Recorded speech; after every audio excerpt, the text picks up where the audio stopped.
What is going on, Wolfpack Nation? We are here, baby. We are feeling it. We are psyched. We are in absolute disbelief, to be honest with you. I mean, it is absolutely crazy to be sitting here, ladies and gentlemen, with both of our men's and women's basketball teams, baby, heading to the Final Four. Say it one more time, Leighton. It is surreal. It really is surreal, dude. Like, and I know all of Wolfpack Nation, including us, are just I mean, why not us? Exactly, Macon. Why not us, Why man? not? Why not? I mean, this is, it's, dude. It's. I was trying to think words. I think it's more literally amazing and literally awesome. Like it's like the word that the actual most serious of that word. I'm in like awe of it. Like I'm in. Yep. It is truly amazing. Like it's like I can't even understand how they're doing this, man, and where it came from. But like, it's. I'm so I don't know, thankful. I mean, I'm so excited for what the fan base gets to feel this way because all we've ever heard are the stories, and we're living in one right now. Like it's amazing. Yep. Yeah. No, I love Jason's changing it to hashtag why not both. I love it. And Brian looks like said he's already got his tickets booked for Phoenix. And me too, man. The only thing I got to figure out is my airplane tickets. I haven't gotten that part yet, but because honestly, they're crazy expensive. But but I've got everything else ready to go. So yeah, I laughed. There was this one student who tweeted out that he got selected for a student ticket for the Final Four, and he was all excited. But then he saw the ticket prices for flights and was like, does anybody else want the tickets?" So like, poor guy. Yeah. But with that being said, Wolfpack Nation, we will be joined here soon enough here by Greg the Leg and Mackenzie as well, who are both just getting back from their flights from Dallas, where they went to go check out the Elite Eight, and so they'll be joining us here shortly. And then we will be joined at around 8:30 here by special guest DJ Horn's father, Lamar Horn, and then the great DJ Burns' father, Dwight Burns Sr. as well. What? Yep. So we will be joined by both the DJ's fathers here at 8:30 to talk about their journey to NC State. And obviously Dwight Burns has been more famous as of recently with his, I would say with his on-screen antics just as much as probably DJ himself, which is awesome. I mean, a great way, obviously, with Dwight with a little arm flex, on the TV, which I loved. Like, we're so excited to have them on. So, but with that being said, if you've been with us for, the drill. But if you haven't, any questions, comments, concerns, we make sure to put them in the chat. We already got a ton in here that we will get to here right now. But yeah, any questions, thoughts, questions you got, put them in the chat. We will get to as many of them as we can here today. But Razor, I think, starting off with a perfect synopsis saying guard play for both our men's and women's teams will decide if both teams don't shoot well from our guards, we will lose. Basically, I mean, up until this point, I don't know. Like, let's kind of break it down a little bit. So talking about men's first. Well, no, actually, you know what? Let's talk women's because I think this comment kind of leads into one of our Tuffy's mailbag questions here. But for the women's side, I mean, making I put out a tweet, a couple weeks ago saying that Isaiah James is the most underrated and disrespected guard in women's college basketball. And people are like, well, she's a first team All ACC. How is she disrespected? It's like, well, because she should be considered without a doubt one of the top 10 women's college basketball players. Yeah, where is she ranked nationally? Yeah, where's she ranked nationally right now? Is she even ranked? Was she first team All American or not that? Was she even an honorable mention? No, not from what I've seen. Nope. Yeah. So, I mean, again, there's been a lot of lists put out, top 10, and you see, Caitlin Clark, you see Angel Reese, you see the small forward from Tennessee that we just faced, Reese Jackson, you see her on there. But Ring from Stanford too, I guess, maybe in there. Yep. So, and Isaiah James, in my opinion, is 100% in that conversation. Wouldn't you agree? I mean, especially, oh my gosh, she was red hot yesterday. I mean, in the last 2 games alone, she's been ridiculous, getting almost 30 points a game. It's stupid how hot she is. Yeah, she's playing better as we progress through this right now. I mean, she's had double-digit games since March 3rd. So the month of March, she has scored at least 12 points a game. But the thing I think is also good too is her other numbers are really good too. I'm just ballparking here. She's probably averaging 5 rebounds a game, maybe a little bit more, probably about 5 rebounds a game, and somewhere around, I'm going to say 3 assists a game. If you're getting roughly, 18, 20 points a game, 5 rebounds, 3 assists from your guard position, that's really good on average, right? I'm ballparking it the last, the month of March. I mean, your best players have to be at their best now. And I think they had a joke about her and Sanaya Rivers, like which one's Batman and Robin kind of thing. But like, to me, I can look at River Baldwin's not even getting talked about a whole lot right now. I think one of the most underrated players on our whole team is Mimi Collins. That's just me. But, I thought you were about to say River. No, I want River for certainly is, but I don't know if she's underrated on our team. I think she may be underrated in the ACC for sure. But yeah, nice cut there. But I know. I mean, I'm just. This is something the teams I'm working for, all the programs I'm working for the women's side, and they finally got there. And it's just, I don't know. It's amazing. They're playing pretty well now. I thought against that game against Texas, it felt like they just controlled that game. Oh, for sure. I don't know, at least most of the game. I thought Madison Booker having some foul trouble was also big. I thought the way they defended her was pretty good. I thought, if I'm not mistaken, that Texas has a lot of really good forwards, if I'm not mistaken, too. Aaliyah Moore, she had 10 points, 9 rebounds. They held her to 10 points. That's big. And let's see here. I know they had Gonzalez. There was one player they kept mentioning how she's had a lot of points. So she had 15 points the last game against Gonzaga. She had a couple of weeks ago, she had 21 against Drexel. It looks like 11 against, I guess, Iowa State, and 10 against Kansas State. And they held her to 0 points, and she fouled out of the game. Yeah. I mean, great defensive play, but that women's team, man, they're playing their best ball right now. And I think part of the difference in that game was their 3-point shooting. And that goes back to Isaiah James, right? She had 7 threes or 6 threes? I can't remember. 7. I mean, she's on fire right now. I mean, it was like the walking man on fire GIF or whatever you want to call it. Like, 100%. She's playing great right now. I don't want to keep talking about it, but great basketball. Well, and Greg, what up, man? Thanks for asking me. Yeah, I was. What's up? Let's go. What's up, man? What's up? Yeah, dude. I mean, Greg, just to kind of bring you in, let you get your thoughts rolling here. One of the things I know, right? One of the things which I said is that, and I've said repeatedly, yesterday and today, is that I feel that, unfortunately for both the men's and women's teams, since both of the games happened near the same time, that I don't think either of them really got the achievement, hype that they both deserved for the Elite Eight and the Final Four. I mean, again, like I said, 2 years ago when Elisa Cunane and Kai Crutchfield and co, were competing, against UConn for a trip to the Final Four. I mean, everybody was on the edge of their seats. Everybody was watching that game. Everybody was dialed in and like, oh my gosh, please, please, please.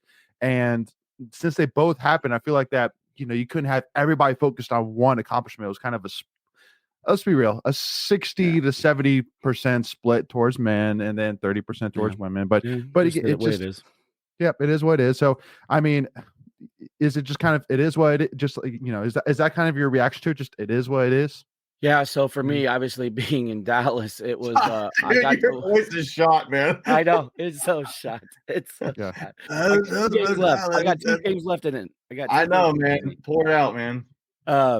Yeah, for me, I was able to watch the first half. And I had we had the Walk of Champions for the pack on Sunday, so we did that. Then I ran back upstairs in my room, watched a little bit more time of the game. So at halftime, we ended up rolling over to the arena. And so I missed most of the second half. I was kind of following it on my phone. Wi-Fi was kind of spotty, and internet was kind of spotty in there.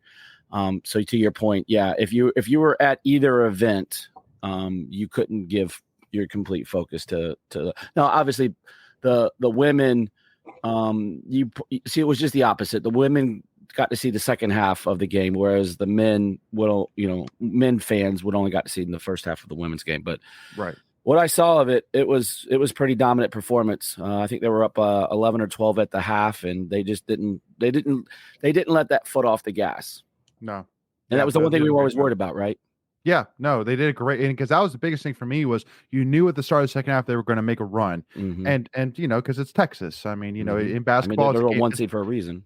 And it's a game of runs. Basketball is a game of runs. And so you just need just to ride that wave. And I thought we did a great job. I mean, yeah, Texas brought it back within a few possessions, but Isaiah James and River Baldwin and co just put the game away. And so huge hats off to, in my opinion, to River Baldwin, who I think was kind of an unsung hero for a little bit from yesterday. I think she's just been that way all year. She's just been a steady Eddie. I probably shouldn't use Eddie right now, right? Because it's almost like Edie. But no, she just goes out and does her thing quietly. She's one of those people where you look at the stat sheet in the night, you're like, wow, she had like 10 points and 8 rebounds and 6-7 charges, Yeah, she's just one of those cogs in the wheel that you need. That's right. What up, Kens? What's up? What's up? How's Dallas? Oh wait, hold on. It was great. Yeah. It is great.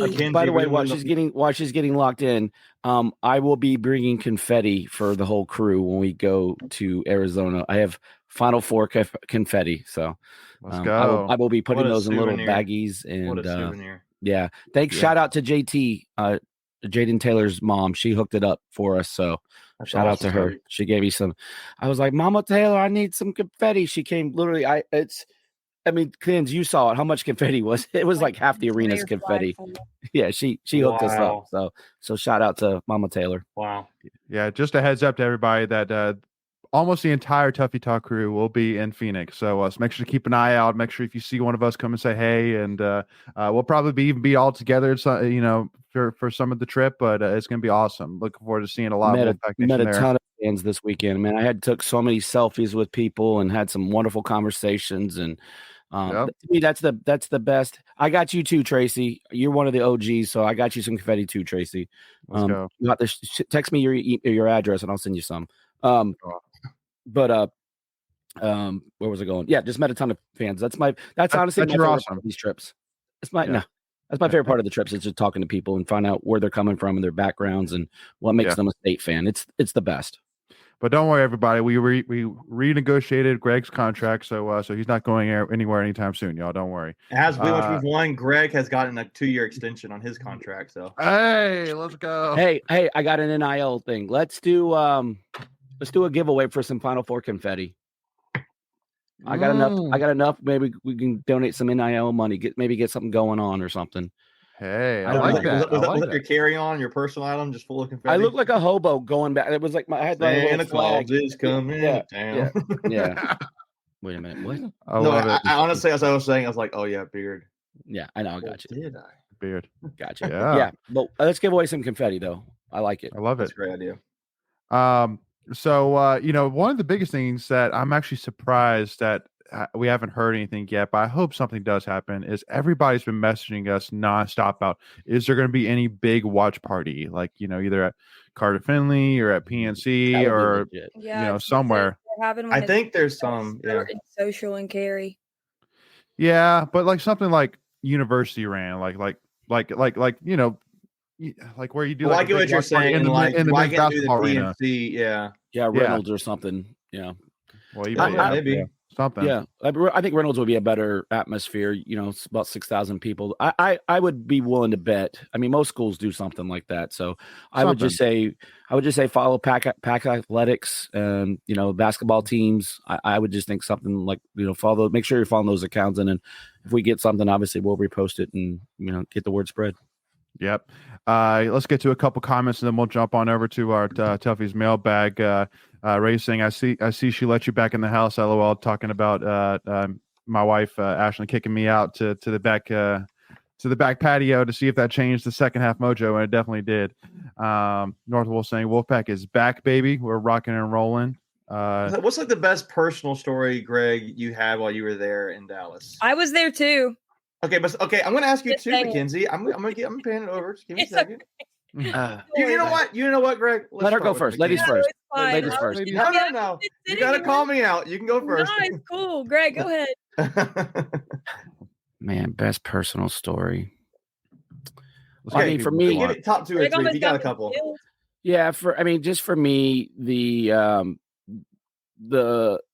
players just thanking me just for all the support. Some of the fans thanking me for my support. I think just that kind of thing. Just when I would walk in, I would just yell "Wolf" like so loud. That's part of the reason my voice is gone, and the whole place would just say "Pack." I mean, it's just to me that just gets me going. Like I was so hyped up for it.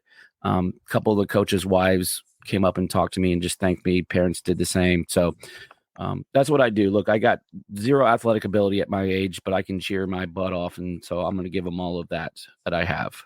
That's right. I love it. Kens, what you got? Made a lot of new friendships this weekend. It was really fun seeing I got to see Kevin Keats' coach from Ferrum. He was a blast to hang out with. Oh, bless. So That's much- probably the best personal story right there. Yeah, he was just living his best life and met a lot of or obviously know the guys, met their parents.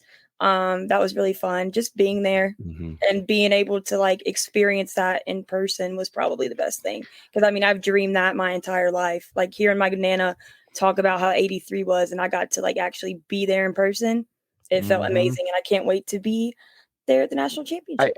I want to tease something. Have we talked about anything about our live guest here? Have we mentioned it? I know I already mentioned it. Yeah. All right. Well, I think that was Kenz's favorite part was meeting. Oh my God, I love them. Meeting the You're about to talk to them again a little bit. Protect that family at all costs, and I told them that. I was like, "We adore you."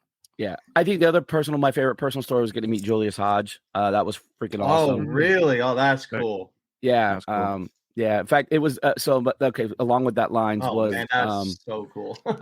So we'll have to talk to Mr. Burns about this, or senior. He goes by senior a lot, but we'll have to ask him what it was like meeting Julius Hodge. They had a moment, and they both wanted each other's pictures. It was pretty funny. So we'll have to ask him when he gets on the podcast here in a minute. So hold on one second. Did Kelly Harper get fired? Yeah. Yes. What? Yeah. Wow. I posted about it in the Discord. Yeah, if you would read the messages. Dude, today's been a little. It's been crazy. It's been crazy. Leighton, are you even a fan? not of Tennessee, but wow, I couldn't even keep up with all the messages. Sweet 16, or was it Sweet 16 and they fired her?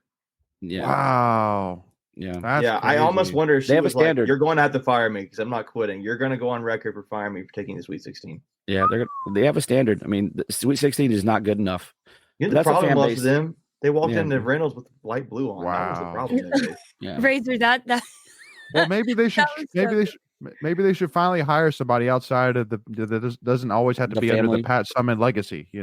Just find the best coach you can. Period. But anyway, I'm not. They got money too, so I mean that won't be an object. Yeah, no, exactly. That's crazy. Thank you for bringing that up, Razor. That's crazy. Said was also a great experience. Yeah. So hey, y'all, let's jump on over some mailbag because we got a couple of mailbag questions in the chat I want to get to, and then one in our Discord as well. So let's jump on over. The first question here by Slam Newton: How tall is Mark Packer? He made Taylor seem short. Any of y'all know? That's the first question. I have no idea. Let's look it up. Mark. The not serious one. I know he was a golfer at Clemson. That's about the only thing I know about Mark Packer. Yeah. I like him. I always enjoyed listening to his program. But yeah, I don't know. But yeah, I mean, he seems like, probably like a 5'11", 6 foot guy. Yeah, probably. Yeah. That's what I'm thinking. But anyway, while you confirm that, that's now a more serious question. Chris asking the question: how do you think that this run will affect future recruiting for the next 2 or 3 years? So kind of more round this as, is this a full transition of the program? Like, do you think that this is a way? NIL. I would say, yeah. You have to seize the moment as the program and a fan base. Like, you have to. Just like with football, they went on their run to end the season. You have to do the same thing now. There has never been more critical moment in NC State's program's history right now than having 2 Hall of Fame coaches gone and you are in the Final Four. You just beat them both in the ACC championship and you just outdid them in the national championship. You have Kevin Keats can walk into any home right now and be like, I'm on level playing field. Yeah. But he has to have that. He has to get the fan support. He has to have it all behind him, and they have to market this, right? I know NC State has a really great PR team. They do it right. But you're going to get national level attention from recruits, high school, transfer portal. You're going to – I even wonder, like, seeing things like the enrollment, like the applications coming to NC State. I had this thought, like, how much do applicants go up and increase to enter your school when you do well nationally in sports? Like, well, think about what Colorado experienced with Prime. Their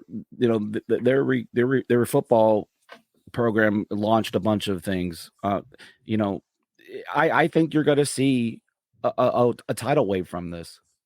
Yeah, and State's got the pedigree, right? The history. It's just now you don't have to look back 30, 40 years ago. You just did it, right? You're there right now. And this is now. This is not then.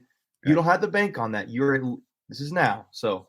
And it's not even that, like, not even just the NIL, the worldwide or nationwide attention that State's getting. Like, you've got Barstool Sports doing pieces on us. You've got, like, Pat McAfee we were watching today talking about DJ Burns. It's like they've said it. The Rich Eisen show had DJ Burns on too, right? So yeah, but that interview was trash. It was trash, dude. Yeah, so where'd the weight come from?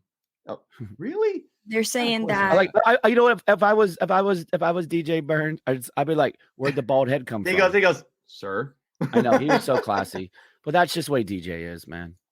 Yep, absolutely, y'all. So with that being said, we still got 2 questions we got to get to in the mailbag, but instead of us answering it, why don't we bring on our first guest here to talk a little bit more about that? And as the one, the only, the one, Let's the go! Lamar Horn. Lamar. What's going on, Lamar? Go Pat. Go Pat. Baby. Good evening, everyone. Good evening. You doing all right? I'm doing fabulous. Good, man. Thanks for having me. Hey, the first thing I gotta say, man, I'm sure you've heard this all the time, but you look nothing like your son. I'll tell you that right now, man. Looking at you first time, like, more bro, handsome. He's more handsome. That's DJ Horn. Did y'all make Thank it you. on y'all's trip? DJ's brother told me that y'all had a long trip today. Oh yeah, we just got in like maybe 10 minutes ago. Glad Tell y'all. everybody where you're at. Tell everybody where you. So when you left Dallas, did you go east or did you go west? We went east. We back in Cary. Okay. Hey, that's where I'm from. That's what I mean. Later from Cary. That's cool. That's awesome. Yeah. Yes. Love it. So Lamar, I got one question here in the chat, which I want to kind of get your input on. But was yesterday the single best one day in NC State athletics history, in your opinion?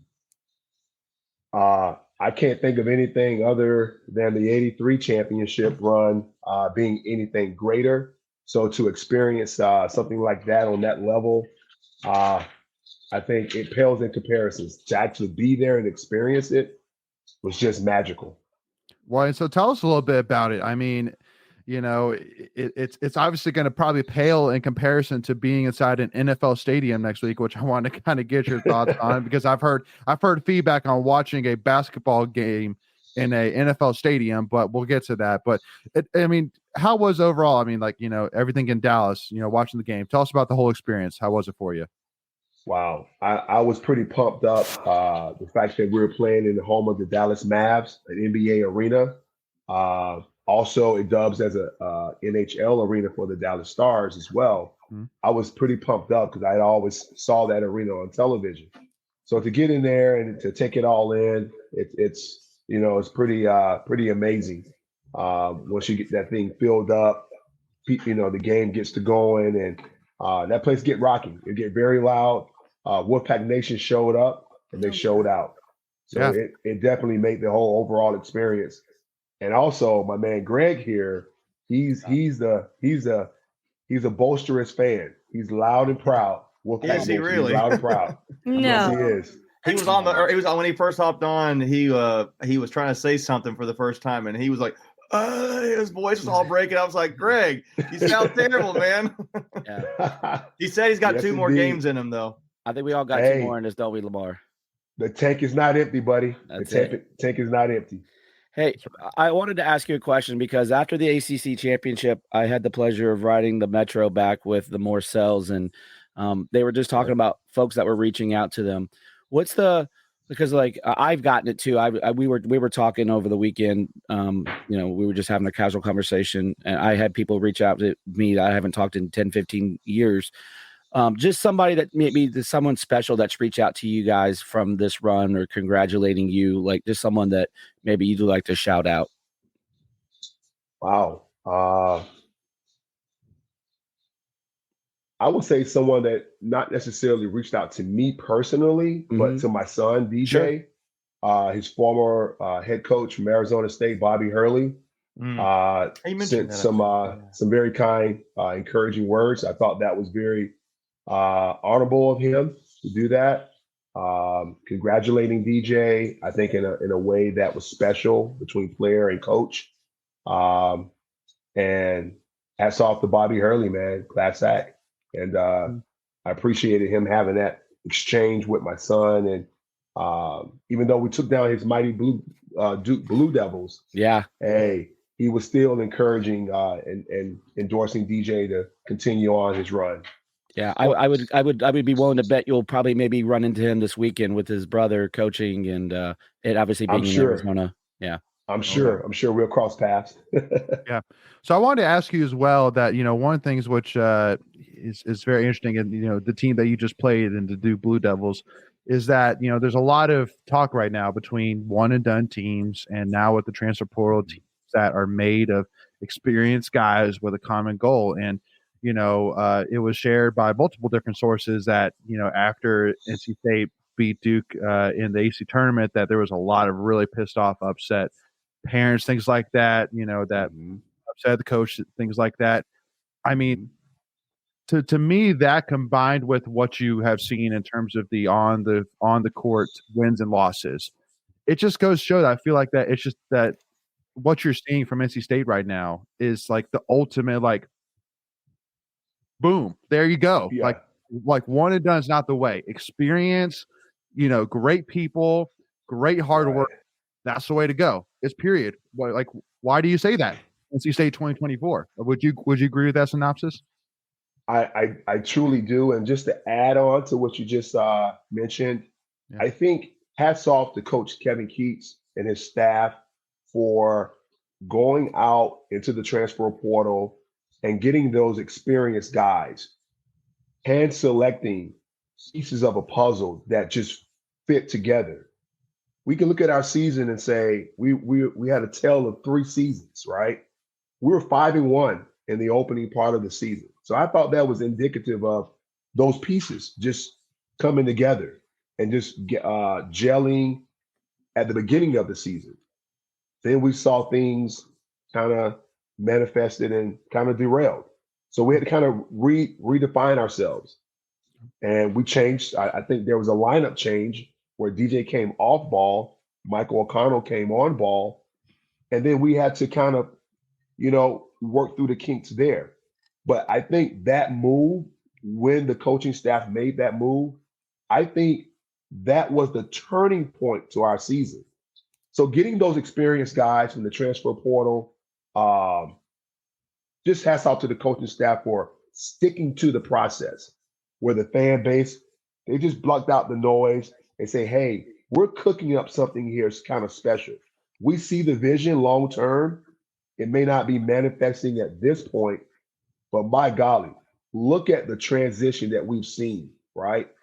I think me as a parent, I just kept encouraging my kid. If I ever came in contact with DJ Burns or Michael O'Connell, Ben Middlebrooks, I embraced those guys. I gave them words of encouragement to keep their heads lifted, and whatever I can do to keep the air light.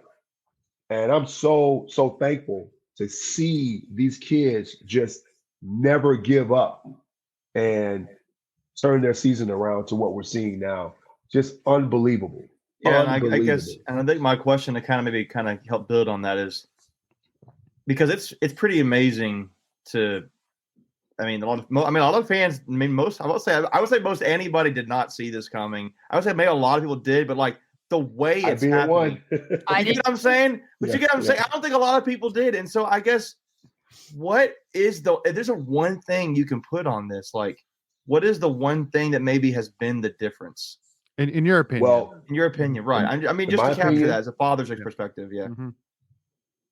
I tell you, the conversations that I had with DJ, my kid, little DJ, they call him on the team, little like DJ. I tell him, and I would start my conversations the same. Coach Kevin Keats brought you here. Coach Joe Justice, he's had 1 year with you at Arizona State.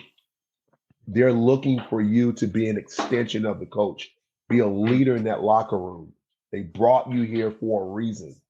And so those were the things I would always echo to him, and I just stood back and I just observed. So I kept the conversation consistent and as frequent as necessary, just to keep that tone, keep that heartbeat alive, if you will. And he just never gave up. He would always respond, "I got you, Dad. I got you, Dad." And I would always look at his eyes, and I saw it. He never wavered. And for me personally, I think it starts with leadership. When you say veteran guys who have been in the trenches, that's proven just through experience, right? They know how to go out and win games, how to play all 40 minutes, fighting to the very end. When there's time on the clock, they're going to continue to fight. And I think maybe you have some freshmen that have that maturity about themselves, but that's few and far between. Right. I think when you have veteran guys and you have them in bulk, like DJ Burns, Casey Morcell, and then you throw in little DJ Horn, you got three guys that are battle tested. Right. Jaden Taylor, come on. I mean, Michael O'Connell. These guys have come from, Power 5 conferences and have played against Division I top talent. Yeah. So they come in with a whole host of experience and knowledge of the game. And I think that just, kind of just keeps us steady, if you will. Yeah. When the water is turbulent, the calmness of those veteran guys in that locker room coming together. And not we, me. We, and I think we all kind of see this unfolding. We've been seeing this for several weeks now, right? Unfolding, right before our very eyes. And you're talking about the we factor. Like there's times when like I think State is at its best, and I think like any great team when they're playing unselfishly, like they don't care if they get points. I don't think DJ, your son DJ is looking to get.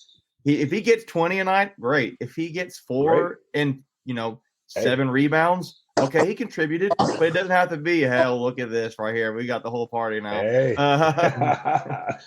But no, I think about like it's a we thing when they're playing their best right now. It's when they're playing themselves, and you can, to me, they're playing free, they're having fun, and I don't know. I still wonder, like, they haven't had one game even yet where everything is clicking. They've done some things where the guys are providing and contribute every game, but I feel there's another level they can even get to, and it's amazing. It's amazing. So, indeed. Before I ask my question, I just want to say it's honestly so inspiring and amazing to see just how the guys, because knowing some of them, they haven't let. I'm sorry, I didn't mean to interrupt you. I saw Senior get in there. They didn't let any of the social media, nothing, tear them down. And seeing those fans out there that didn't believe in it, it's just a great turnaround. Both DJs have been a huge leader on this team, and I think it's amazing to see how they've brought this team together. So congrats to them. But my question is, thank you. How does DJ Horn feel about creating the tagline that will be on everything for years to come. The Why Not Us comment. Oh, you're talking about the Why Not Us? It's right here. I'm wearing a T-shirt with it, right? So like y'all could be making some NIL money off of that. They are. They got get a few dollars. I bought a couple shirts. Hey, I think it's on brandtee.com. Yeah, Breaking Tea. I'm sorry. My bad. My apologies. No, we trying to get you paid, man. We trying to get you paid. Hey, I think in the course of the game, I think he said that in the interview. Why not us? Because our season was unfolding and changing right before our very eyes during the ACC tournament. And I think that passion, that energy, and his ability to stay connected mentally, it flowed out of his mouth, and the rest is history. That's right. So Dwight Burns Sr., what's going on, my man? Nothing much. Trying to get back and get back to work. I love it. There you go. I love that watch. Look at that watch right there. Man. I know. That was a sick watch right there. Father's Day gift. Hey, there we go. I love it. Nice.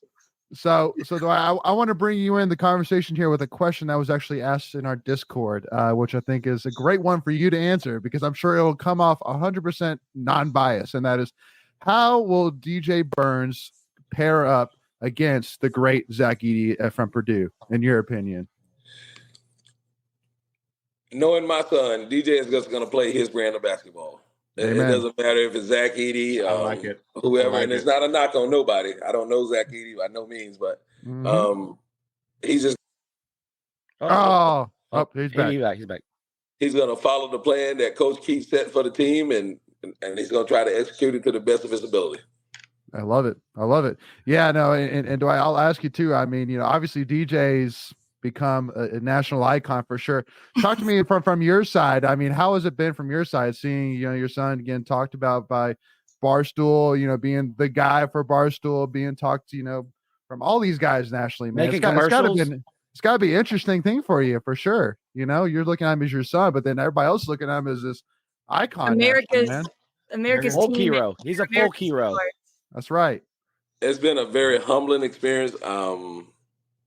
Just watching everything that he's put into the game, and even I was listening to you guys earlier talking about some of the comments and some of the things that people have said and not said this year. But one of the things that I think for DJ, the team, and all the rest of the guys on the team, and especially the coaches, they've done a great job of blocking that out and staying focused to what they were trying to accomplish right now. And that's what I've been excited about the most. Yeah.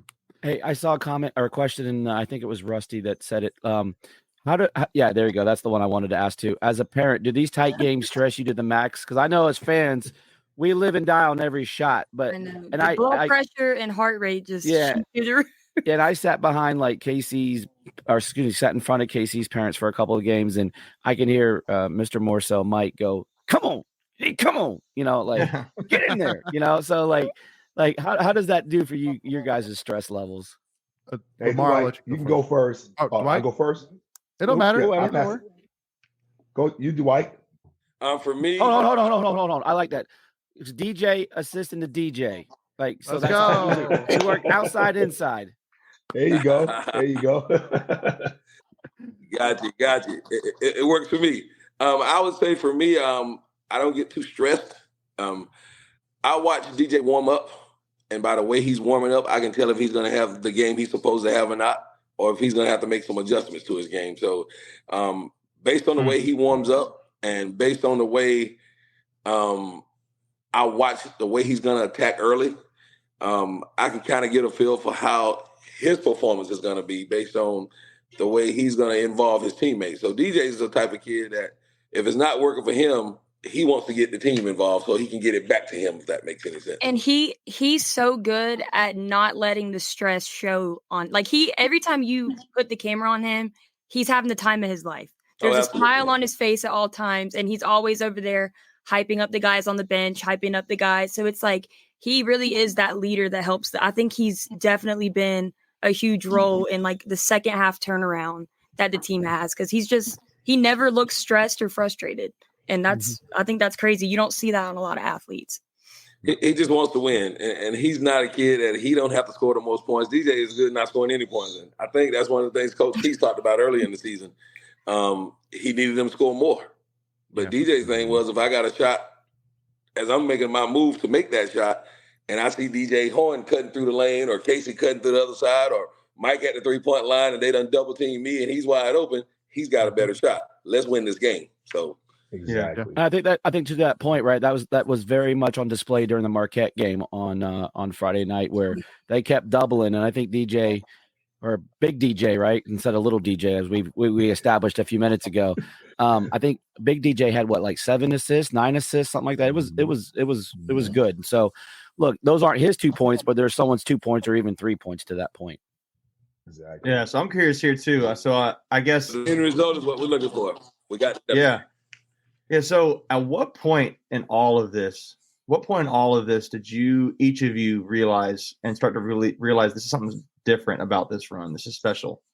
So Lamar, I'll let you. Sorry about that. My phone is ringing off the hook. I apologize. No, you're good. I bet it is. Mine is too. Yeah. So I guess I'll repeat that. So I'll just say that. Yes, sir. Yes, sir. I don't think he can hear us. Well, then I'll go with you, Mr. Lamar. Like, at what point did you realize in all of this? Like, what was the first point you're like, okay, this is something special going on right now? Hey, I'll be brutally honest. My phone is ringing off the hook. You're good. You got your brother. Hey, that Louisville game, opening night of the ACC tournament, where there was no DJ Horn. My family and I, we were still there. We support the team. My son is still part of the team. So we were there in support of the team. And to see those guys battle and fight the way they fought in that game, to be down 12 and to rally back. I saw a bunch of guys fighting for their brother who was down, right? To say, we're giving you another day of rest, but we're going to need you to be back next game, right?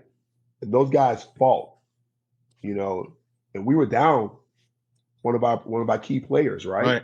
Right. So that's when I personally, when you're not 100% and you go out and get a victory anyway, that tells me the identity of that team, the grit, the fight that each one of those guys had to say, hey, we're going to live another day. We're going to continue to fight another day.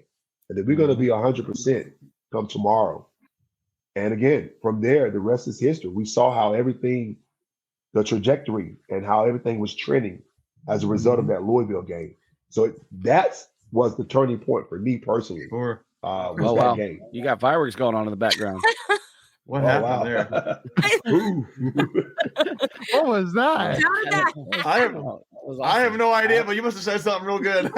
Yeah. Hey, let's keep it going, right? Artificial intelligence liked it, I guess. So, right? Lamar, like it's funny you say that because people forget that because this run has been so chaotic and crazy. People, I totally forgot that little DJ did not play in that game.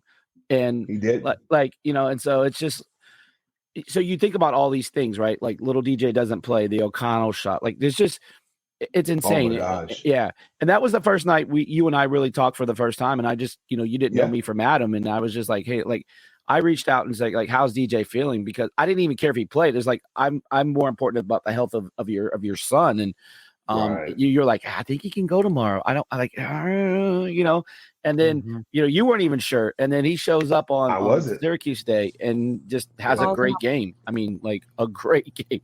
And the commentators are like, oh, it doesn't look even like he's hurt. And so that was. By the way, I appreciate meeting you that day because you're just a breath of fresh air, man. You are a super fan. You rally everyone together for the common goal. And I know you guys on the panel all know this guy, but I met him during the ACC tournament, and we've been hanging out ever since, right? Hey, we had to dap up every game. We had to dap up and hug every game. Yeah, you got to keep every game. I like to pick on Greg. Go ahead. No, go ahead. I got interviewed today by the Observer paper, and I mentioned that very thing. I said, like, I got routines with the family. I just like hug and see Mama Burns and see Senior and you got to keep the mojo going, whatever it is. I did the stupid selfies on the metro every day, like whatever it takes, you make it happen. But real quick, I want to piggyback on something you said. You mentioned about embracing other players, and I want everyone to know that that's not just talk, Lamar. Because remember Saturday, you were wearing an Alex Nunley T-shirt and just walking around the hotel. So you guys truly, support each of the kids, whether if they're, the star player or the 12th walk on. I know that's a little hyperbole, but I just wanted to let everyone know that that's real talk. Yeah. Yeah. To give you a little backstory on Alex Nunley, I used to be his Pop Warner coach in the 4th grade. So him and DJ been knowing each other ever since elementary school. So how ironic, they were once teammates in their youth. Now college athletes, they're teammates again in a different sport. But nonetheless, they're back together again as brothers. Yeah. And for me, when John reached in his bag and he gave me an Alex Nunley shirt, I wear it proudly because he's a member of that basketball team. And no one is bigger or better than the next guy, right? They're all a unit. They're a team. And my wife have a shirt. She's worn her shirt as well. And so did Alex. Parents wear our shirts that we gave them for DJ. So we're a family, man. We're a family. And it shows. And these guys are a connected group. Again, there's no I in team. And they're embracing and embodying that concept. Yeah, I witnessed that this weekend. This was my first time meeting both of y'all, and I loved it. But just seeing how y'all are just as with the fans as they are with you is just amazing. There's not a lot of families that are like that. A lot of families think, hey, my son's the top dog. We're gonna act like the top dog. But y'all, the way that y'all just embraced Wolfpack Nation. Like, you don't understand how that feels to us. Like, I've been a State fan my whole life. And so, like, meeting the parents of some of my favorite players is definitely a huge thing. So, I want y'all to know y'all have a really big part in Wolfpack Nation's heart. Hey, I'll tell you, it's amazing to have the opportunity to be a part of Wolfpack Nation. Most parents, if not all the parents on this team, we seem to understand that, right? And no one is, are above reproach.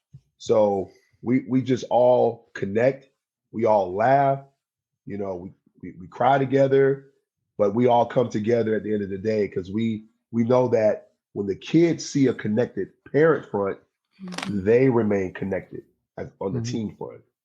Yeah, absolutely. And Dwight, I want to bring you back in now to the conversation, if that's okay with you. And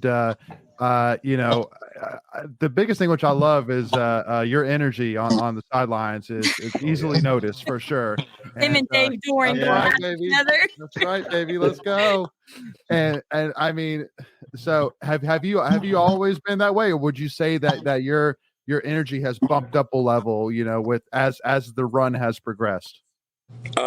We've been that way. That is something that we started when DJ was 12 years old. And I don't do it as much, but I used to say, go get him. And, when I tell him to go get him, he goes and get him. So I did say that a lot on Saturday, the other night, because I knew that he had an opportunity to make an impact in that game. And there were some opportunities for him to actually just go ahead and take it to those guys. So I was definitely... Yeah, and that's one thing I think about with both DJs. Both of them have this, I mean, it's a killer instinct, right? Yeah. It's a killer instinct. Both of them do. And I mean, I even feel like Michael O'Connell's starting to get some of that now. I mean, with some of the shots he's making. But it's like, I'm just kind of I guess from both of you, like, has that been something you've watched developed? Have they just kind of always had that? When did you start noticing that? Because there's some guys, I mean, like, there's sometimes I can take one shot when I can see, I get a DJ Horn. He's like little DJ, and he's hitting some threes. I know he had one. He was coming off of the elbow, and he hit by the three. And I was like, I kind of leaned back. I was like, I don't know if this is going in. And it went in. I was like, oh man, that was a big shot. And then, but really, the shot he also makes is too. He makes that running floater he likes to make sometimes. That's like a beauty. I'm telling you what, the floater is about one of the best looking shots in the game, man. And he hits that, and I'm like, whoo, that is pretty. Well, it's 1-1 alpha. It's either big Big DJ doing the spin move. We got him on that hip. Hook shot. Well, I wanted to say the floater is the sexiest shot in the game. I mean, I'm old school. I like the jump hook by Big DJ. But then I was going to go back too. But then you can tell there was a possession. I can't remember which game it was. It might have been against Oakland, and it was O'Connell feeding DJ Burns into the post, and DJ kicked it back out to him. Logan gave it right back to him. DJ kicked it out, and he had one more. He was like, "No, you go get this." But then DJ, like, you can tell when he wants to go get it, it's like there is nobody stopping him unless he just misses, right? So I guess I'm going to answer that. Go back to full circle that question. When did that killer instinct for both your sons start? Like, has it always been there? Has it just grown, or is it just something they've done recently? I mean, where's that come from? Well, before they answer, Lamar's a Marine, so I know where. Okay, well then let's go to Mr. Senior then, because we all know the answer to that one. That's in the blood of the Lamar family. Yeah, I would say for me, it started when I was coaching him in rec league. I would say that the worst thing that any father could do is coach your own son when they're that young, because you have an expectation on them because they're yours. And I would always tell them, man, you can give me more. You can give me more than you're giving me. So you're taller. Don't worry about what these people, he's tall, he's this, he's that. Go get him. And when he got to that point where he understood what I was saying to him, because you can't let people put limits on you because you were blessed with some height or somebody. So I would say that was when he understood what I was telling him then. And when I'm saying go get him, I'm not saying go out here and do nothing to hurt somebody. I'm just saying you have the ability to take this kid to the hole and go score an easy basket. Go get it. Yeah. Got a fan here real quick, Mr. Horn, saying thank you for your service. And yes, thank you for your service, Mr. Horn. We appreciate your service, man. Go ahead, Ken. Quite welcome. I have a question for Burns. How does DJ feel whenever he gets the ball and the place just goes absolutely insane? Like, does he notice that? Does he hear it? Or is it just like he's in his game mode and he doesn't hear it until afterwards? We had a conversation about that a couple weeks ago. Because it's every time he touches it was that Oakland game that Bacon was referring to.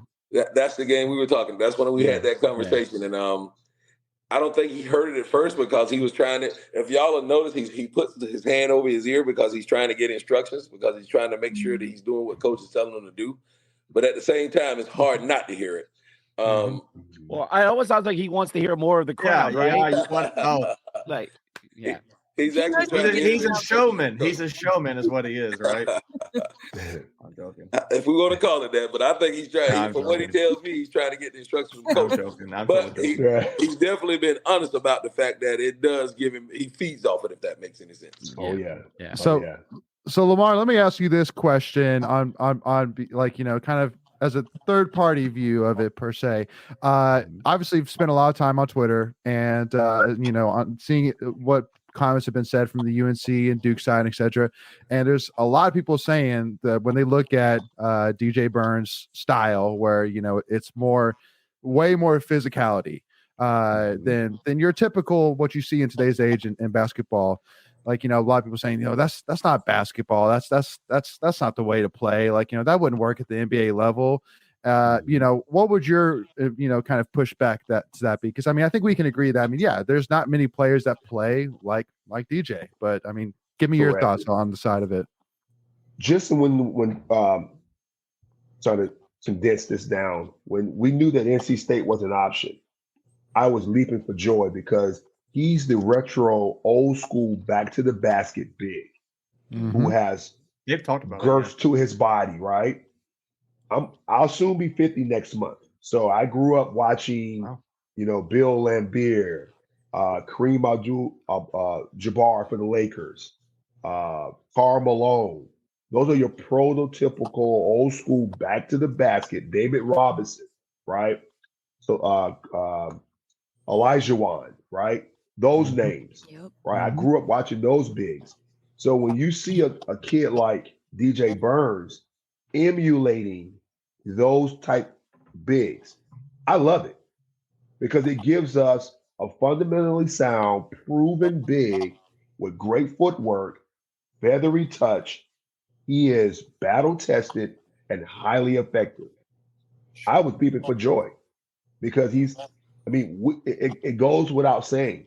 He is uber talented and he's efficient, right? And we see this on display when it's time for the big fella to show up. He shows up and he shows out time in, time out. So that's my 2 cents on it. Absolutely love the kid. I'm so ecstatic that we're here. And I think the 2 DJs feed off each other. Absolutely. But if I may, Michael O'Connell and DJ played against each other in the Pac-12. Mm-hmm. Stanford. I was waiting for the Michael O'Connell that I saw show up. This kid is very intelligent. I talked to his dad, Tim. We were both saying this. Hey, when is the MOC going to show up that we know he can be? And when he hit that shot against Virginia, give that kid his credit because that extended our season, right? So someone had to take it. Someone had to take it, and he had the gonads to take it, and he made it. And so when we look at this team, we look at these players, we got to go back to that puzzle piece. And hats off to that coaching staff for assembling the right pieces to make it all work. And it just took a little bit of time for everybody to figure out their roles and buy into them. Once that was accomplished, now we're seeing the greatness of that, that maturation process. So, hey, Lamar, I hope that all makes sense. Hey, Lamar, what did I tell you after MOC, as we are now going to affectionately call him? Oh, yeah. After he hit that shot, what did I tell you? Remember what I told you? We're back, baby. We're back. And I told you, go ahead and put our name on that trophy. We're back. Indeed. And you called it early and you never wavered. You never wavered. I had my doubts. I'm probably like maybe 80-90% of the fan base. I had my doubts, but I was never giving up. Oh, yeah. I was never giving up. I had a positive attitude all the way through, and I knew that if you guys just stayed the course, something great was going to happen. Mm-hmm. Yep. And by golly, we're witnessing it. Yeah. Amen. So I'm curious here real quick. So, like, did either one of y'all play basketball? Like, how did your sons get in this kind of skill? Did they learn from Pops or what happened? I played in high school. He didn't get it from me. But he didn't get my skills because I'm a football player by trade, but I played high school basketball. So then as a side note, then a little detour, what do you think, you played football, what do you think about these like side rumor conversations about, is DJ Burns interested in football? Like, have you heard of that? What's your thoughts on that? I'm curious. I've actually, so I live in Football Town, USA, which is Rock Hill, South Carolina. Oh, yeah. A lot of professionals from here, and I've had a couple of those fellas that have reached out and, hey, man, I talked to the GM. I'm like, dude, I have no say in that. Yeah, I don't know, man. I can't tell you nothing about DJ playing football anymore. I can only tell you that in the 8th grade, I can remember driving into the stadium up at Clover High School, and he was playing 8th grade football back then. And there you go. You back. Okay. You're muted. I can't hear you.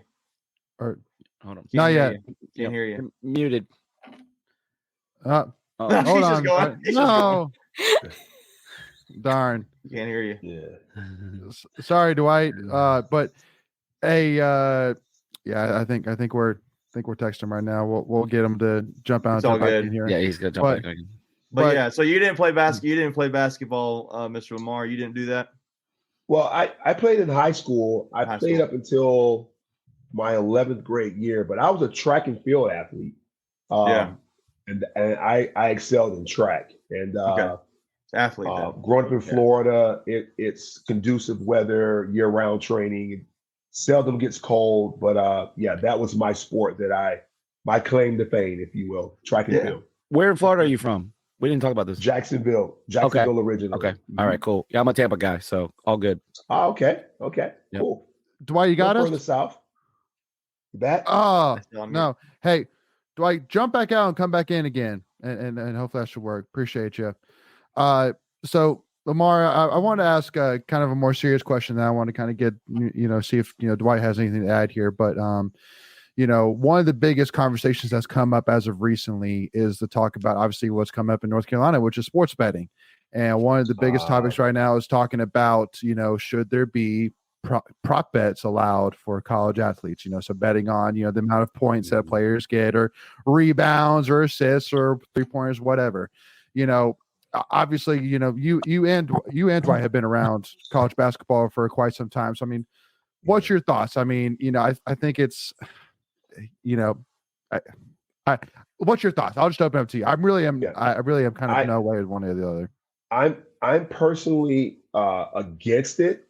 I think it tarnishes the sport, and it drives it just disrupt the true essence of the sport, in my opinion. Yeah. The players shouldn't have no involvement at all. Because we're allowing history to repeat itself in a negative way. Betting from a religious standpoint, I don't even get myself involved in it. And I've encouraged my kids, who are now, I have 3 adult children, not to even get involved in it.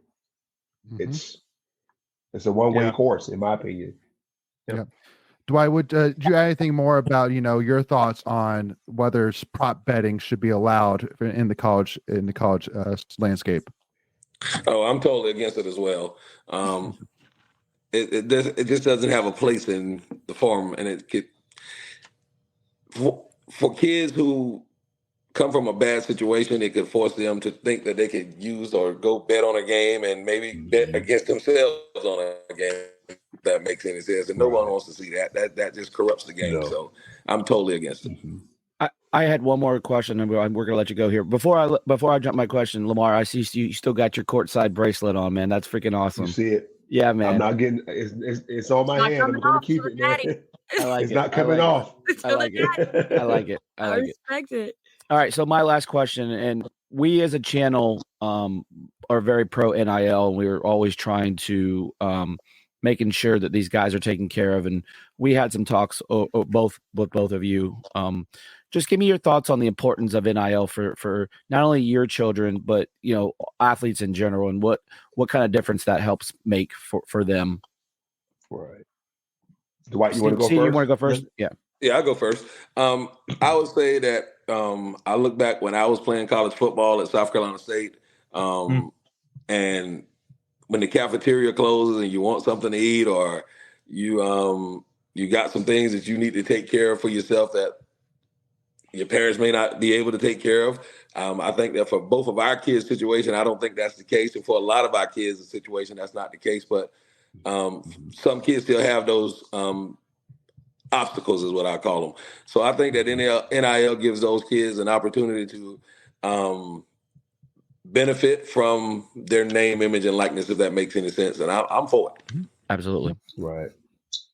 Just to piggyback off Dwight's comment there, I'm old school, and I'm for it. I'm pro NIL myself, especially when you get a kid who's 22, 23 years of age who returns back to school for a 5th year. It's looked at as employment, right? You're earning some serious cash in most cases, right? And for me personally, I would say it benefits the kid who, for lack of a better term, may not have that opportunity a year from now, right? So maximize those opportunities at the college level, so that way the kid leaves school with some dollars in his pocket rather than debts. And with proper money management, and I think that's the other piece to this, right? For sure. The more money you get, I think the more education you need. But it has to be a balanced view of this, because a lot of these kids don't understand IRS. They think, hey, you're getting all this money. NIL equals IRS. Absolutely. It does. So these kids have to be informed. Yeah. They have to be willing participants to listen to the information. And I think a lot of the universities, they have a committee and a program in place to educate these young men and women who are receiving these handsome bags of money, purses, if you will, and how to manage that, how to invest. how to pay the taxes on those dollars. So I'm pro NIL, thankful for it, because prior to this, my son wasn't receiving NIL. Right. So let me ask one more serious, and I'll ask one more one quick fun one, and we'll let you go. But so the other thing which I say, and when NIL first came out, this was kind of the question mark for me, was that, one of the biggest things that you even talked about, Senior, as well, about, pressure, on kids, when they're, at the young stage, playing Pop Warner, things like that. And used to and even still as well, you say, well, again, just parents need to not put so much stress on kids at such a young age when they should just be focusing on enjoying the game. But now you kind of say, well, now you're changing that tone a little bit, being like, now that you're seeing 16, 17-year-old kids getting offered 7-figure NIL contracts, supposedly. I know that that's that's a blank statement there. But do you think that now that makes those Pop Warner games a little bit more important now? Because, like, hey, now in 5 or 6 years, or 8 years, give or take, you could be getting offered 7-figure deals instead of 10, 12 years from now, if that makes sense. Does that make sense, Senior? Yes. For me, I think it's on an individual basis. And it depends on a lot of different scenarios, if that makes any sense. Me and my wife have a running standard that we've had in our home from the day he picked up a ball until yesterday, if that makes any sense. Okay. DJ knows that if he decided yesterday that was his last time playing basketball, it's okay with me and his mom, because we're not living through him by no means. He has not had any pressure on him from day one to take care of our family. He won't have any, situations where tomorrow he's going to have to take care of the family. But for some kids, it does exist. So I agree with what you're saying from that standpoint, that now you got a 16-year-old out here that's being told, man, you got to go get it because you got to get us out of this situation. So it has a lot of different standards, and it means a lot different to some parents than it does to others. Yeah. Mar, anything you'd add to that? I agree with Senior said there wholeheartedly. Not every kid's circumstances are identical. We're all unique, and their needs are unique. And so where a kid needs to be compensated because he has the weight of the world on his shoulders may be different for a kid like DJ Burns Jr. or DJ Horn, because they got both mom and dad in place, and those financial obstacles don't exist. Again, I do it for the love of my family. And it was never to live vicariously through anything my kid achieved. But I'm so tremendously proud to be able to witness all of his sports achievements, academic achievements. It just, as a dad, I mean, and seeing, you probably know, it makes us smile, makes our heart warm. It's humbling. It makes us feel like we did something right. It's humbling. Well, you did. Yeah. You did. Indeed. No, 100%. I appreciate that. I appreciate that, everyone. Thank you guys. Yeah. No, I mean, I'm telling y'all, I'm sure you probably can't see our comments, but there's so many comments in here talking about how, you guys both raised great young men that are humble, even in a moment where, they could easily say, yeah, that's right. Take that. Like, y'all doubt us.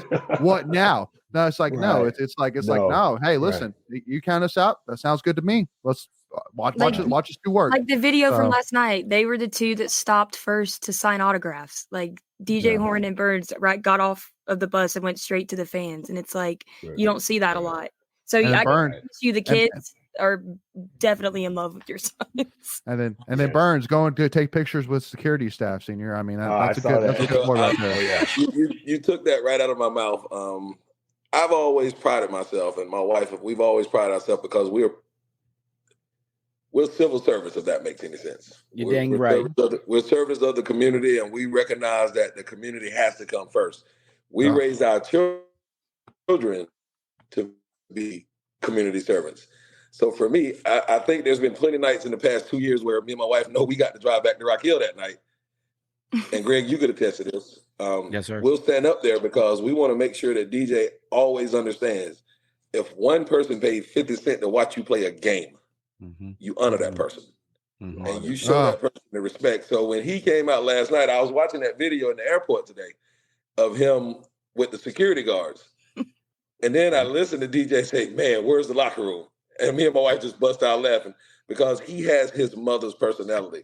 My wife is a people person. She's an assistant She's a doll. She's a saint. Loves children. She loves people. I mean, I can just think back to how many kids have been around the houses. Oh, my God. Just trying to be an example of how normalcy should look like. I love it. What a normal family should be. So if I can just give you a humble brag, there's been times when we've talked after a game, whether it was a win or a loss, DJ was still there signing, and you stay there until he signs that lost autograph. And we've walked out a couple of times from PNC and just, had a moment and talked. And you guys, I've told everyone, everyone on this team is the real deal. There are no fakes. Yeah. They've earned everything that's come their way. Amen. Absolutely. So now that we probably got some viewers here, one tear or two crawling down their face, which I mean you're hitting it home right here, Senior. I'll tell you that. So one question which Jason Santiago asked, which I'll ask to both of y'all, is if there was a game of horse between you and your son, do either of y'all think you could take your son on in a game of horse? Mr. Horn, I'm gonna defer. I would at least try. I would try, but I'm pretty sure I would lose. Okay. That's fair. Sure. I'd say about 15, maybe 20 years ago, I probably could. Right. But when I watch him hitting up against some of these dudes' chests, I don't think the old chest would take it anymore. So he probably could get me where he wants me to do what he got to do. He knocked Breon down last minute. Yeah, that was hilarious. So I don't think the old chest would hold up when he hit me, like when he bumped into me and do it. I think I'd take an L.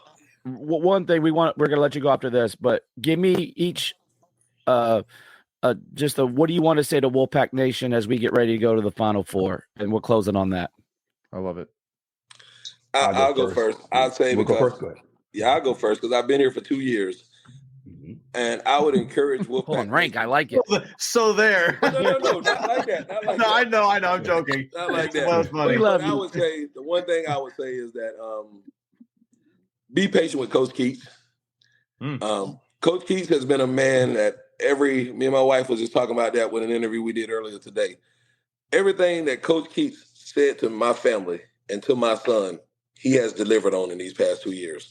And I know it hasn't always looked the way Wolfpack Nation wanted it to look, but you guys got to remember that we brought on 8 new players this year.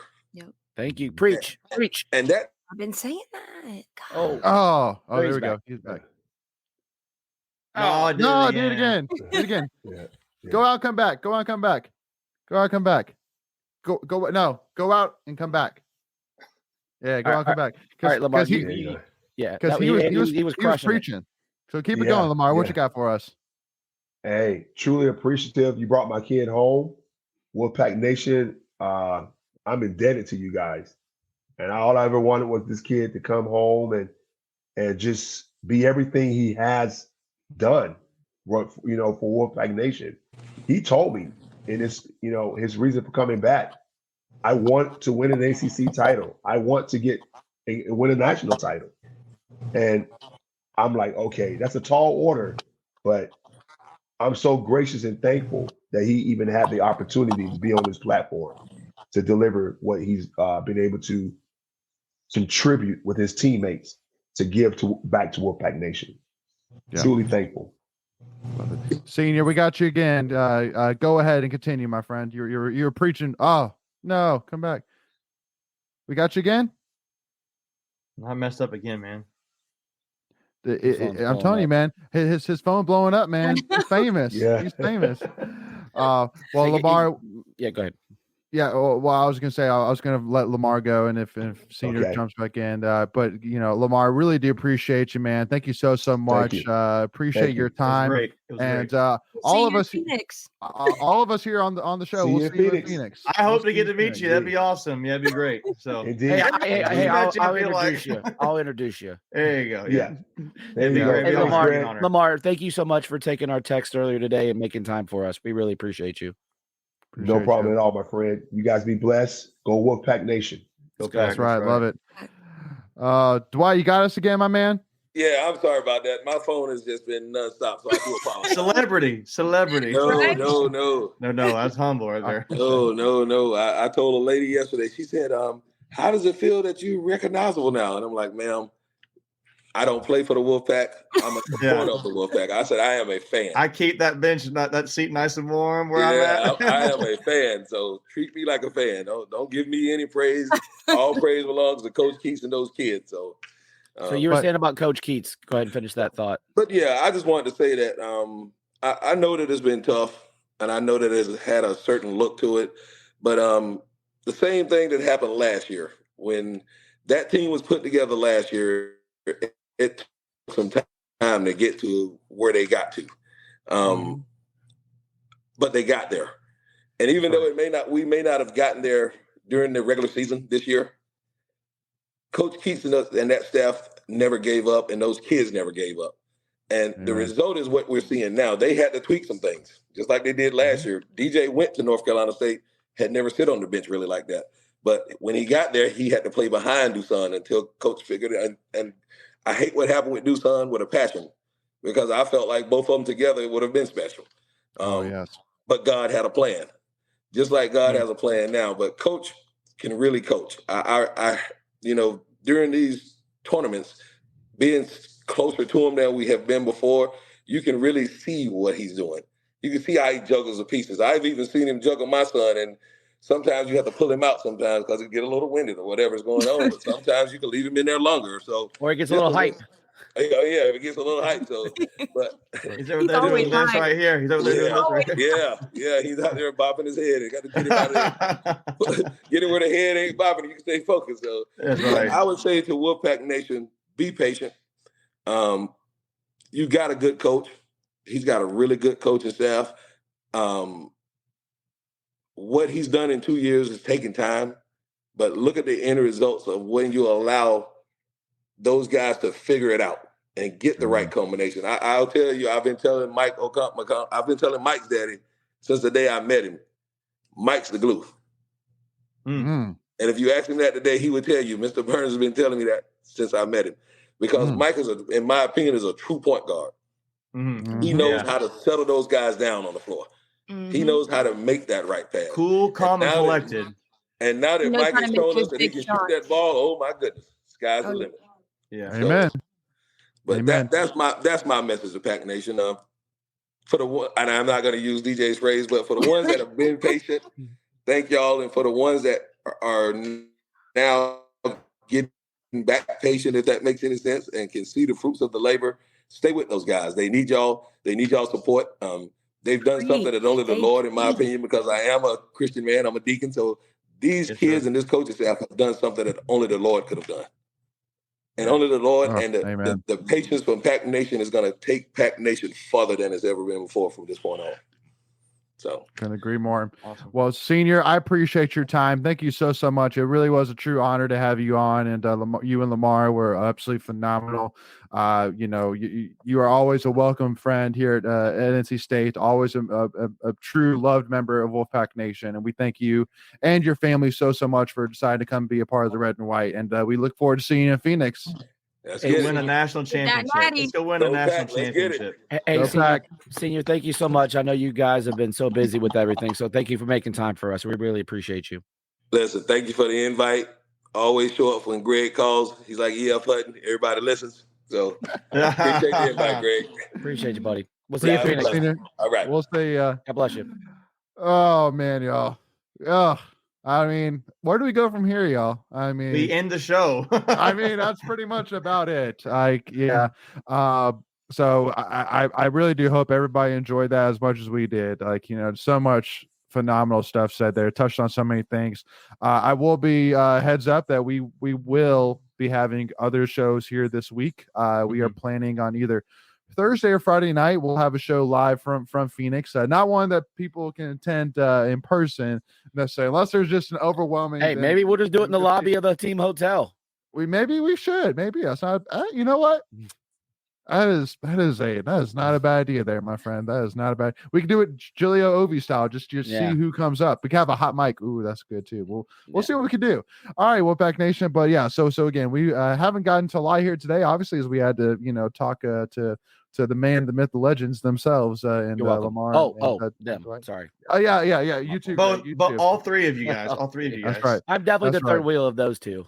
That's right. But Ken's just to kind of give I'm going to kind of give everybody an opportunity here. Ken's, any thoughts, questions, really grinds my gears, whatever you got that you want to touch on here real quick before we wrap this up. I'm just excited. I'm excited to be in Phoenix. I'm excited to keep it rolling. I really not from a bias standpoint, but I don't see this team being able to be stopped. I think that they're working together perfectly. I think that when one guy isn't having a night, he's still taking those rebounds, making that defense, and doing all the right things so the other guys can have a great night. And I think Wolfpack Nation is gonna, in Dallas, the amount of state fans, insane. So I feel like it's gonna be even more in Arizona, and I can't wait to see it. Oh, I know so many people who didn't go to Dallas or Pittsburgh that are like, I'm going. I got family going. So yeah, Greg. yeah. I was one of those people, Greg.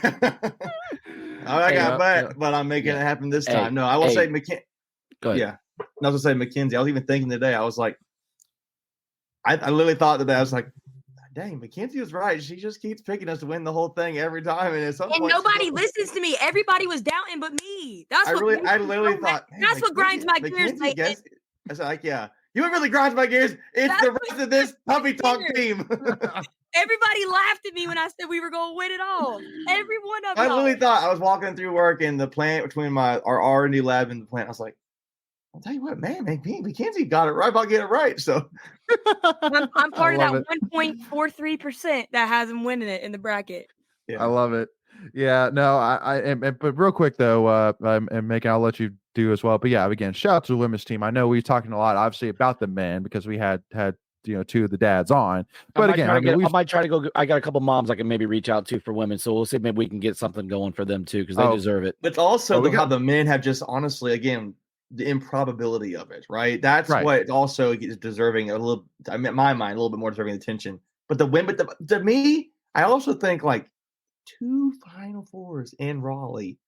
There are 3 new trophies in Raleigh right now. There's the NC State Men's Championship and 2 Final Four trophies. There's going to be both bring home a national championship. Yeah, Raleigh may burn to the ground. I'm telling you, and I'm doing a belly flop off the bell tower. Swear to God, I will. Don't do that. And that'll be the last. I fell 10 feet and I broke a leg. I can only imagine what happens from the bell tower. Yeah, so I'm thinking like 3 banners, right? Yeah. 2 Final Four banners and an ACC championship and 3 trophies. Mm-hmm. And we're gonna have to build a whole in a matter of 3 weeks now. 3 weeks. You've got 6 new things. And we were 5 minutes away from having an ACC Women's Championship too. Do you know what though? It's okay. It's okay. You bigger prize. Bigger prize. They've won. They have a 3-peat. The men's program doesn't, right? Like those fans down the street say, I'd rather win an Natty than an ACC. That's right. We're not becoming them though. This is pretty sweet right here. So. Well, it brings out your eyes, Macon. Yeah, that's right. And we'll definitely talk about that more too, because I definitely have some thoughts about that as well. But yeah, no. So yeah, we'll definitely reach out to Greta and some of the moms for sure, and definitely have them on.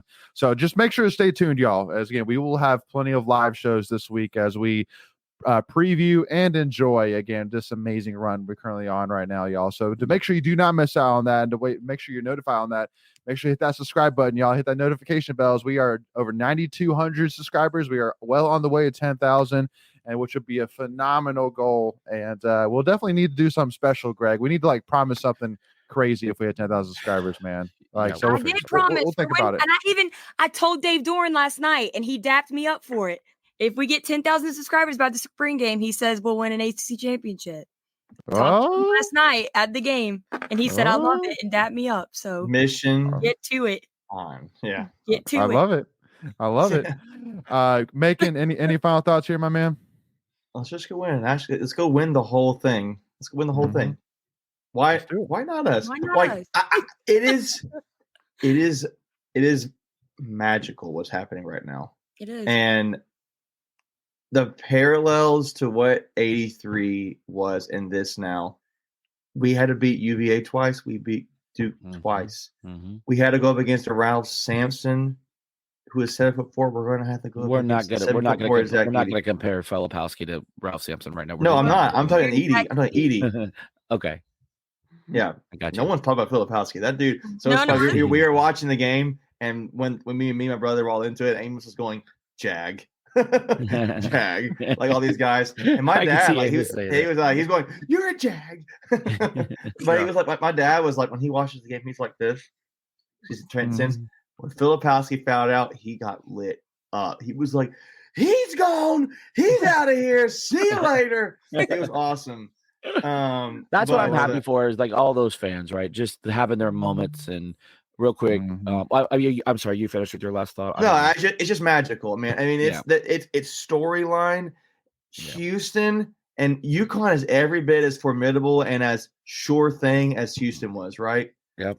I'm not saying it, but like, even if we don't win another game, what this team has done is, I mean, Billis. No, we've come too far. We've come too far. I know. But my point is, though, it's like Jay Billis. I don't like Jay Billis. He had a thing on there, and he goes, he had to eat that crow. No, he said, this is the most. He said this, and I'll post a link in the Discord. This is the most amazing thing I've seen in college basketball. It is. He said it's because they were a 17-14 team who had to win 5 straight, and that was amazing enough. And any normal, self-reasoning basketball observer would have been like, okay, they're going to be emotionally tired, physically tired. And then the way he says it on the camera, he goes, and they just keep winning. I don't get it. I don't know what's happening. So it's amazing. Why not us, right? I mean, why not us? Let's do it. Go win the whole thing. Yeah. Go win the whole thing. Yep. Greg, give it to us, man. What you got? Yeah, I mean, we've done pretty good. We're 9-4 in our last 13. So we still have those 4 losses that we have to, account for, I guess. But if I can mock Kenny Smith for that ridiculous comment the other night, he's a homer, dude. He's such a hater, But no, seriously, my last thought is and I've told this to multiple, parents that I've talked to over the last 72, 96 hours, is I've really just enjoyed watching them from their lens, having the privilege to be able to sit down with them and in the family section, and then just see them in the hotels, just seeing the pure joy on the face, that all the times that they've spent, hundreds of dollars getting to the next AAU tournament, the thousands of miles that they've logged in cars, the sacrifices that they made so their kids can play the sport that they love.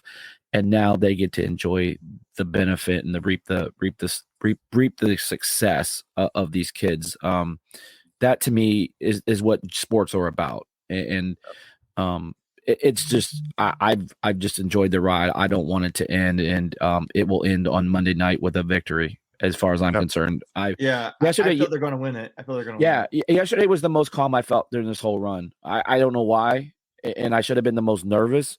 I'll probably feel nervous on Saturday, but once we get through that, I'll just be like, "Hey, you've seen this 9 times, Greg. You've seen this 9 times, man. It's like it's just insane." Yeah. Let's go win a championship. Let's go win a freaking championship. Hey, guess what? In women too, a week from now, we could potentially be playing in a national championship game.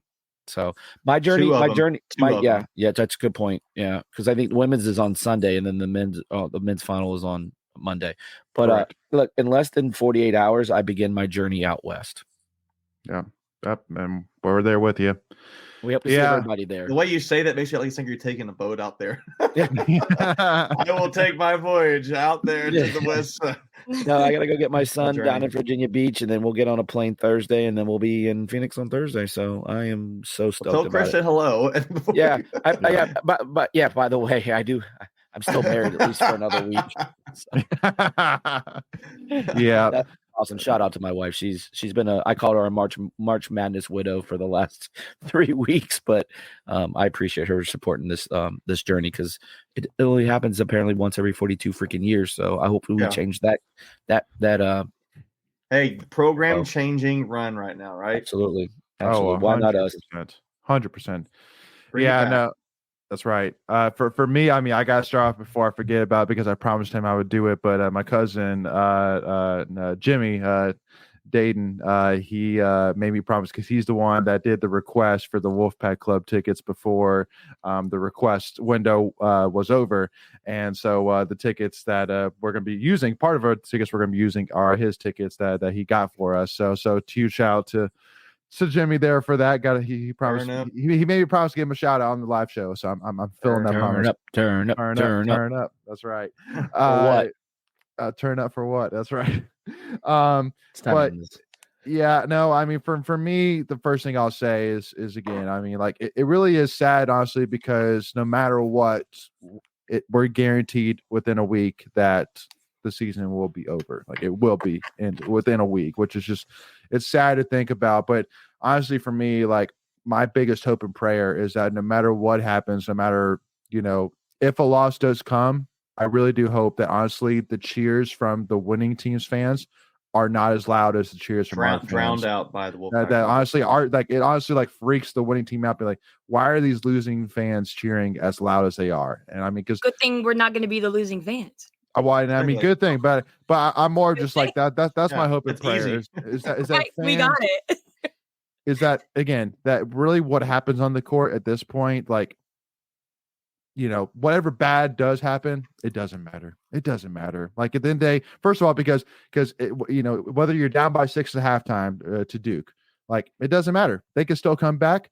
But at the end of the day, if a loss does come, man, like what an amazing season, y'all. Like there's not one bad thing that could be said. And man. Phenomenal. Shout out to Carrie Blackwelder, because ever since the Louisville game, she was walking at the track and she's walked every game since then. She's walked a total of 37 miles since the tournament started. Wow. I make her stay out there until the game is over. So I love Jason's comment here about Gary Hahn saying it will be his last day of work for the 10th time on Saturday. Amazing too. Yeah, it's the retirement tour that. What a way to go out! What a way to go out! It is the KISS tour of sports commentating. It's just like it just never stops. Like it's supposed to be the last one. My 10th farewell tour. Yeah, that's right. But yeah, so I mean, just. It really does honestly bring a tear to my eye thinking about just how amazing this run has been. But also, too, again, for the women, too, man. I mean, they deserve all the respect and love in the world for what they have achieved. Especially if they win this game. Well, bro, I mean, yeah. I mean, because South Carolina. Because we have said from the get-go, man, that South Carolina is in a beast of its own. And I still stand by that. But I'm sitting here saying, hey, with how strong our guards can play, with how well River and Mimi are playing down low, and I think our guys and girls are bouncing off each other. Like you see on both. Feeding off it, like it's almost like a rivalry. Like who's going to go farther now? Right. I think it gives them that much more like energy and boost to win it all, and that's a huge thing because I mean, think about how many schools have been able to do that. Not many. No.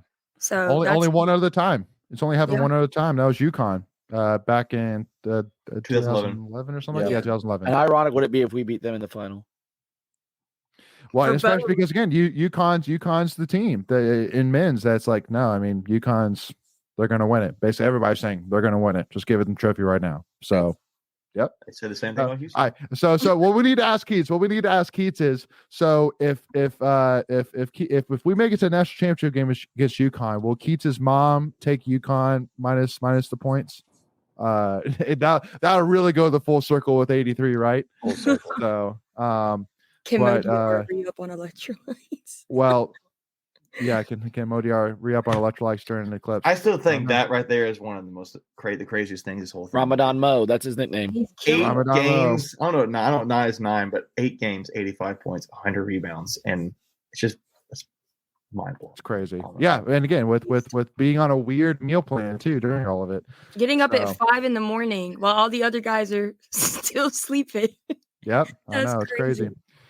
All right, Wolfpack Nation, we'll wrap it up there. First of all, I just want to say to all of Wolfpack Nation, we love you guys. This has been phenomenal to go through this with you all. I got to give a huge shout out as well that, I think it was before the Elite Eight game, watching the NC State men's basketball media guy, go down the handshake line, out of the hotel. And I literally kept saying man, it's still going. like, oh my gosh, like it's still going. Like that line was ridiculously long, and it was so awesome to see. And I'm so excited to be a part of that. Finally, for the first time in Phoenix here, coming up this weekend. To all of Wolfpack Nation who's able to make it, make sure to keep an eye out for us. As again, the 4 of us here on the call. Come say hello, Michael. Yep, we'll be there. So make sure to come and say hey to us, y'all. Would love to meet every single one of y'all. Your support has been amazing. It is so crazy to be here at 9,200 subscribers or 18,000 followers. It is such a phenomenal thing, and we are so humble and appreciative for this, and it has been an honor. So thank you all so much, Wolfpack Nation. Again, make sure to stay tuned. We will have plenty of live show and plenty of content coming up here soon. We will see everybody in Phoenix who is able to make it. If you're not able to make it, we will see you on social media. We'll see you on the live shows, and we look forward to enjoying this run. Storm the bell tower, man. Burn down Raleigh. Burn down Raleigh, man. One more week, baby. We do not advocate that here at Tuffy Talk. Oh, yeah. I totally do the same thing. Burn it down. Also, be totally safe. Yeah, that's right. That's right. You only use prevent forest fires. That's right. Yeah, forest fires. Yeah. All right, Wolfpack Nation, you're the best. We love you guys. Let's go win a natty. Let's go shock the world. We'll see y'all soon. And go Pack, baby. Go Pack.